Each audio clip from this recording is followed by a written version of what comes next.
12 жасқа толған балаларға арналған ақпараттық өнім.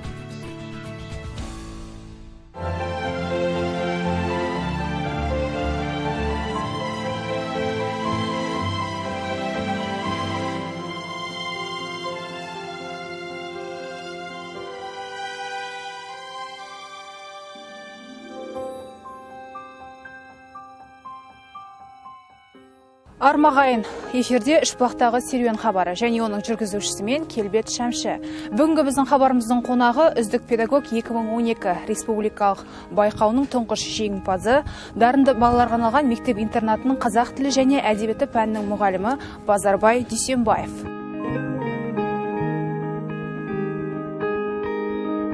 Дүйсенбаев Базарбай Рысбайұлы 1997 жылы Қорқыт Ата атындағы Қызылорда мемлекеттік университетінің филология факультетіне оқуға түскен.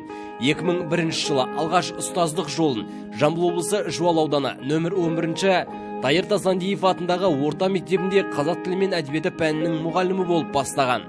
2012 жылы үздік педагог 2012 республикалық байқауының тұңғыш жеңімпазы. 2013 жылдан бүгінгі күнге дейін дарынды балаларға арналған мамандандырылған дарын мектеп интернатында қазақ тілі мен әдебиет пәнінің мұғалімі.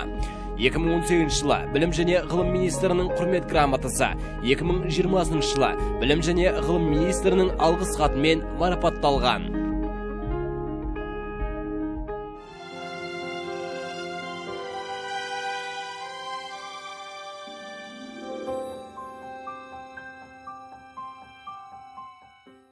Алға алғашқы сауалымызды бастасақ, жалпы осы мұғалімдік мамандыққа кішкентай кезіңізден келем деген ойыңыз болды ма? Жалпы бала кездегі арманың мақсатыңыз қандай болып еді? Бала күнімде менің алдымда таңдау көп болды. Білесіз бе, ауылдың кітапханасының кітаптарының бәрін ақтарып оқысам керек. Мен оқитын кітап қалмады. Шамамен 10-шы сыныпта оқитын кезім болса керек. Қолыма үлкен салмағы килограмм шығатын Макаренконың педагогика деген кітап тиді. Міне осы кітапты оқып отырып, кеңес дәуірінде оқшауланған балдарды оқытатын колонияға келген жас мұғалімнің кеңес үкіметі кезінде соңында қалған мектепті алдыңғы қатар мектептерге сүйреп шығарғандығы туралы айтылады. Міне осы сенім 3 жыл оқуға түсе алмасам да 3 жылдан кейін мені университет қабырғасына алып келді.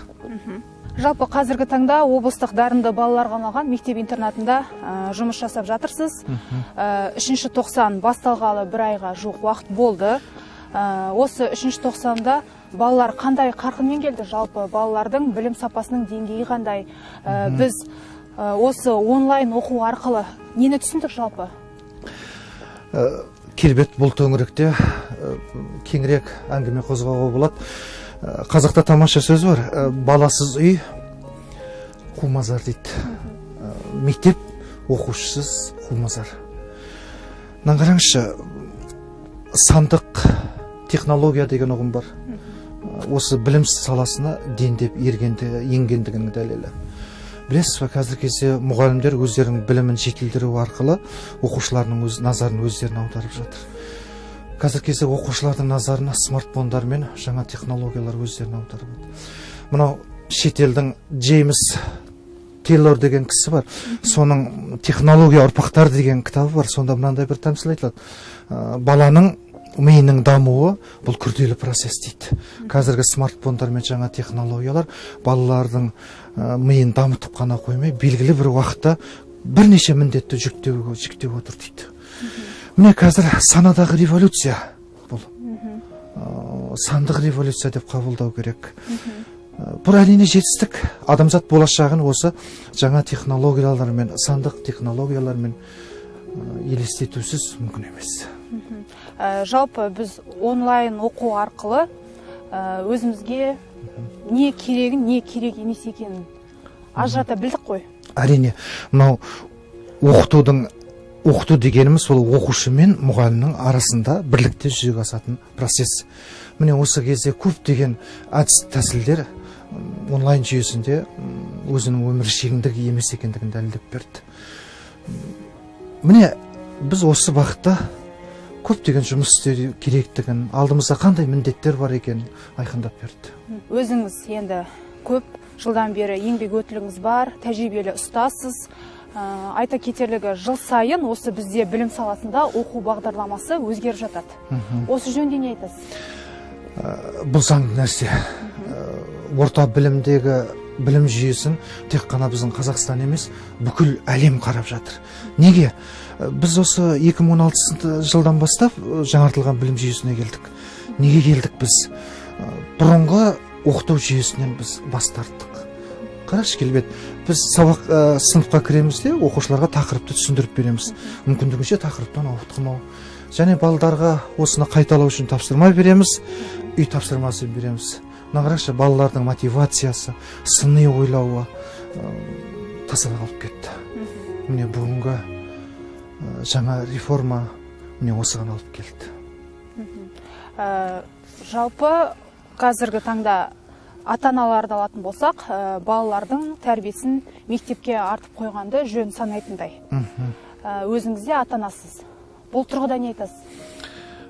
Абайда бір тамаша сөз бар да, көңілге көп жуаныс, алдын алған еркесі дейді. Еркелік кетті, ер жетті, не бітті дейді. Абай өзінің қара сөзінде айтады, балаңда бір алдағанға мәз боласың, балаң алдамшы болса ертең не істейсің дейді. Тек қана өзіңде күйінішің, өкінішің ұсақ қалады дейді. Бұдан енді біз ата-анамен бірлікте жұмыс істеудің жаңа формалары керек сияқты. Енді біз көпке топырақ шаша алмаймын. Кейбір ата-аналар бар, сынықтан сылтау іздеп осы мұғалімдерге қарай әңгіменің несін бағытын бұрып отырады. Міне бүгінгі онлайн жүйесінде қашықтан оқытуда міне осы бетпердесін ашып берді. Әрине, бала Абай айтады ғой, ұстазға еліктейді, ата-анаға еліктейді және ортаға еліктейді. Абайдың өзі балдарды ортаға еліктеуін ұнатпаған. Біз не болса да біз ұстаз бен ата-ана бірлікте жұмыс істеуіміз керек. Жақсы, жалпы осы балаға кішкентай кезінен рухани байлық та, мәдениет те, тәрбиеге байланысты беріледі. Өзіңіз ата-анасыз, жалпы балаларды қалай тәрбиелеген дұрыс? Өзіңіздің бір қағидаңыз бар ма? Жалпы балаға қалайсыз? Қаталсыз ба әлде? Баланы ең тәрбие ата-анасын, туысқанын, жора жолдасын сыйлаудан басталады. Әрине бұл отбасынан басталу керек. Мынау Мұхтар Шахановтың компьютер басты адамдар деген әлемдік деңгейде жазылған поэмасы бар. Сондағы жарты адамдар деп баға береді. Өз балдарыма төл мәдениетімізден сусындағанда бірінші кезекте мен басшылыққа қоям. Әрине, әр бала әке баласын заманына қарай тәрбиелейді. Бірақ Дулат Исабековтың шығармасында бар, бала біткен әкенің айтқанымен жүре беретін болса, мына заман өзгеріссіз қалар еді дейді. Балдардың да оймен санасып отырамыз. Әрине, салт дәстүрге келген кезде мен отбасында қаталмын. Жалпы қазір біз өзіміз жақсы табиғат аясында әңгіме дүкен құрып келе жатырмыз. Өзіңіз бос уақытыңызда серуенге шығып, табиғат аясында демалғанды ұнатасыз ба? Әрине. Менің хоббиларымның бірі осы. Екеу болатын болса, бірегейі осы. Табиғат аясында серуен деген маған шабыт береді. Демек ұнайды, демек жақсы. Жалпы досыңыз көп пе? Досты қалай жатасыз? Қандай қасиетін бағалайсыз достарыңыздың? Мынау бір ата баласынан сұрайды ғой, дос табу оңай ма дейді. Баласы айтады, әрине оңай дейді. Сонда әкесі басын шайқап айтады, ақымаққа оңай, ақылдыға қиын дейді. Ақымақ адам өз сияқты достарды тауып алады, ал ақылды адам дос табу оңай емес дейді. Егер досың ақылды болса, сен данышпансың дейді. Мен қазір кісі ағасы болдым. Осы кезге дейін менің 2 досым бар. Кей кезде оқушыларым видеороликтерді лайк басуға, пікір жазуға, оқушыларым айтады, менің 15 мың досым бар әлеуметтік желіде дейді. Беріңіз, біз сол арқылы лайк жинап берем дейді. Мен айтам, жоқ, қарсымын. Олар өмірдегі достар емес. Өмірдегі достар емес. Енді осы қайттан мектепке, оқушыларға оралсақ, жалпы қазір мұғалімдердің жалақысы жыл сайын көтеріліп жатыр. Бұл дей тұрғанмен жақсы. Бірақ осы сіздердің жалақыларыңыз көтерілді деп, сапасыз мұғалімдердің көбеюіне септігін тигізбейді ме? Келбет, бағана сөзімді айтып кеттім ғой, мынау жаңартылған білім жүйесі осы ұстаздарға да, осы мамандық саласына да көп түрткі болатын сауалдар тастады. Қараңызшы, кеңестік дәуірде бүкіл ұстаздар, бейнелі сөзбен айтатын болсақ, бір табақтан тамақ жеді. Ал қазір кезде мұғалімдерді мынау сырттай бағалау, мұғалімдердің санатын өсіруде, тест тапсыру, портфолио жинау, өздерінің жетістіктерін. Бұрын болды, шынымен де. Жүрегіміз ауыратын. Балам ең құрғанда әйтеуір мұғалім болар мектепте деген. Қазір ол заманнан кетті. Мектепке қазір білімді ұстаздар керек.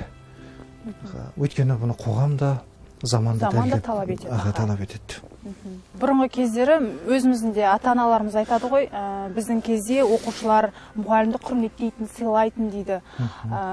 Бұрынғы кезде шынымен де оқушылар мұғалімнен именетін, сыйлайтын, құрметтейтін. Ал қазіргі оқушылар қандай? Шындықта тамақта жөтел сияқты жыбырлап тұрады дейді келбет. Біз мойындауымыз керек. Енді осыдан бір 3-4 жыл бұрын мұндай көріністерге көптеп мысал келтіруге болатын еді. Ал енді қазіргі кезде қоғамның бет айнасы бағыты басқа барынаға бұрды. Оқушылардың көзқарасы жөнделді мұғалімдерге қарай. Каменскийдің сөзі бар ғой, мұғалімді күнасында мұғалімдерден биік тұрған ешкім жоқ, оларға үлкен міндет жүктелген дейді. Қазір мұғалім мәртебесі заңы шықты. Ақпарат көздерінде мұғалімдердің мәртебесі туралы ақпараттар беріліп жатыр. Міне осының бәрі де мұғалімнің қоғамдағы беделіне үлкен ықпал етіп жатыр. Шүкір, қазіргі көзқарас бетбұрыс жағынан емес. Мұғалім мәртебесі туралы заң деп қалдыңыз ғой. Осы мұғалім мәртебесі туралы заң сіздер үшін қандай өзгеріс алып келді? Қазіргі мұғалімнің шынайы мәртебесі қандай? Ұстаз жақсын, ұстамы жақсы дейді ғой. Мынау ұстамы мықты оқушыны тәрбиелеу, бұл ұстамы мықты ұстаздың ғана қолынан келеді. Ұстазда атаңнан да дейді. Білесің бе, мынау мектепте оқыған шығарсың, Ескендір Зұлқарнайын. Жалпы мынау Набайының Ескендір Нама деген кітабы бар. Тіпті Құранда да айтылады. Бұл керемет ақылды кісі. Енді Абайдың Ескендірінде бұл жай ғана өзгертілген. Бұл қоғам үшін, қоғамға тәрбие беру үшін, түсінікті беру үшін бұл өзгертілген. Сонда Ескендірдің айтатыны бар ғой, мен әкемнен өмірді алсам, ұстазымнан сол өмірге керектін алдым дейді. Абу Ханифаның да айтатын сөзі бар. Ұстазым Хаматтың үйі 7 көше әр тұратын болса да, мен әдепсіз болар деп аяғымды созып жатпадым дейді. Міне, ұстаз мәртебесі туралы заң бізге осындай жақсылық алып келді. Ыбырайдың ықыласындай, Ахметтің абыройындай, Мағжанның мейіріміндей бізге мәртебе берді. Шәкірт тәрбиелеймін, мұғалім боламын деген жастар үшін қандай кеңес берер едіңіз?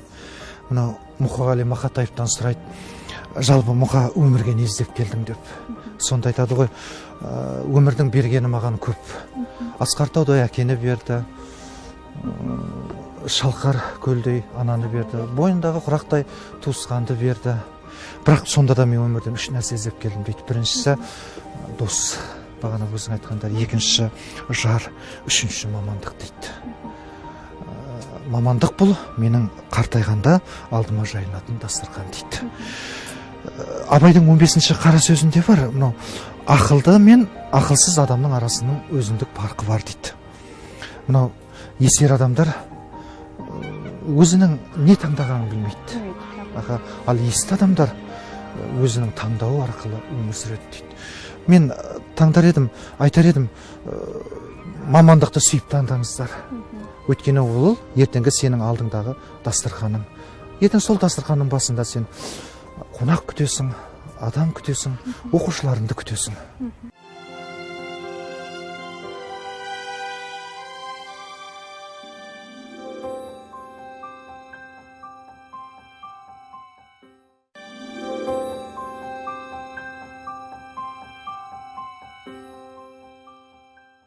Базарбай Распайұлы, біздің хабарымыздың арнайы айдары бар, өткір сұрақтар. Сізге бірнеше сауал қоям, соған қысқа әрі нұсқа жауап берсеңіз. Өмірлік ұстанымыңыз? Ай секілді болма жарық, жарық алып күн нұрын дейді.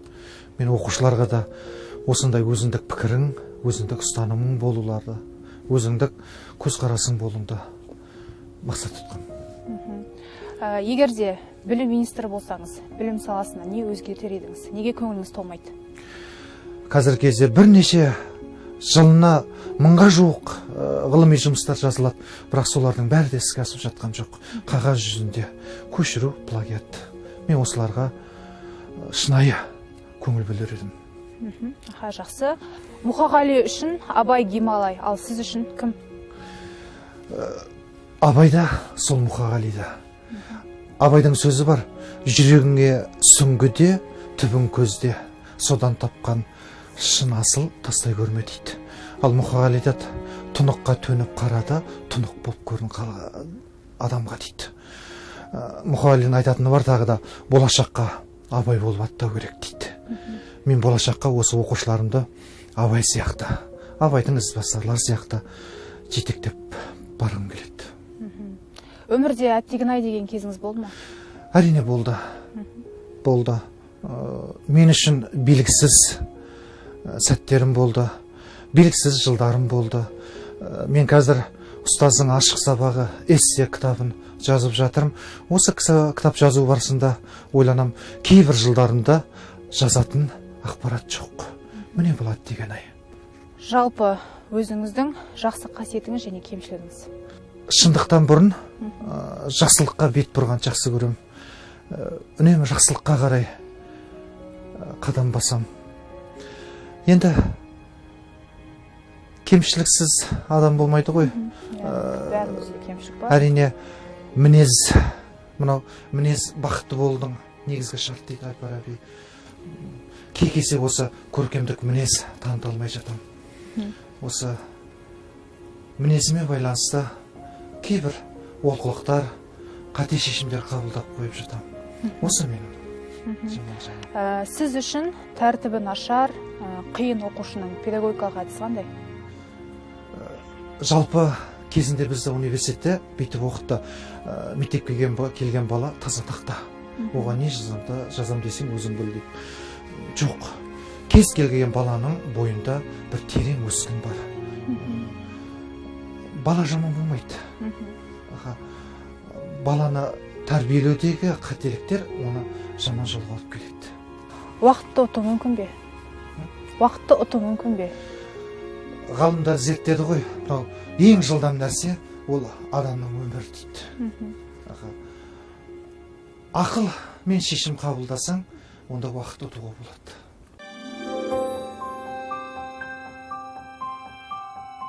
Базарбай Распайұлы, біздің хабарымыздың қорытынды бөлімі бар. Қазір мен сізге бірнеше сауал қоям. Соған қысқа әрі нұсқа иә жоқ деп жауап берсеңіз болғаны. Ақты ақ, қараны қара деу оңай ма? Жоқ. Әке болу, мұғалім болу оңай ма? Әрине, бұл да жоқ. Жетістікке жету оңай ма? Жоқ. Мына өмірде алданып қалу оңай ма? Иә. Бүгінгі бағдарлама қалай өтті? Көңілдегідей. Менің қолымда қазір смайликтер бар арнайы. Осыған қарап өзіңіздің жүзіңізбен көрсетсеңіз. Таңдап, аха ішінен. Бұл да мұғалімнің формативті бағалауы ғой. Иә. Жалпы бүгінгі бағдарлама қалай өтті? Көңіліңізден шықты ма? Менің сұрақтарыма жауап беру оңай болды ма? Мен мына смайликті таңдағым келіп тұр. Оң қолымдағы бас бармақты көтеру бұл сізге, және сіздің бағдарламаңызға. Осындай аязды күнде серуенге шақырып, әрине оңай емес, сұрақтарда тосаттан қойылды. Жалпы кездейсоқ болды. Соңғы сол қолымда бас бармақты көтеру, бұл өзіме Жаңғыты бидің Абайға қоятын сұрағы бар ғой, дүние неге сүйенеді дейді. Дүние үмітке сүйенеді дейді. Үмітіңді ақтай алдым ба, оны білмеймін. Оны көрермен берер. Рахмет, жалпы тамаша өтті. Базарбай Рысбайұлы, бүгінгі хабарымызға келіп, өзіңіздің әдемі сұхбатыңызды беріп, шынайы әңгімеңізді айтып, сұхбаттасқаныңызға, сырласқаныңызға үлкен рахметімізді айтамыз. Ал қымбатты телекөрермендер, бүгінгі хабарымыз өз мәресіне жетті. Апта айналып келгенше аман сау болыңыздар.